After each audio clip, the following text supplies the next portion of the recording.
Hey guys, how's it going? My name is Adam. Today I'm gonna show you how to hide followers and following lists on Instagram. So first of all, what you need to do, you need to go ahead and click at the below right. You're gonna see your profile.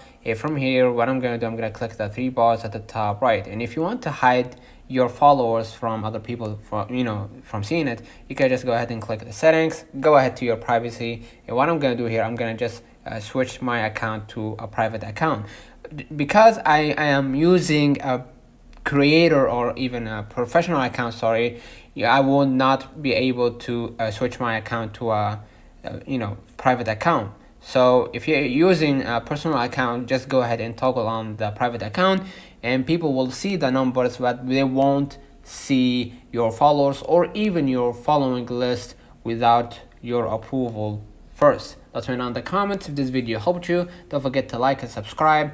Thank you for watching.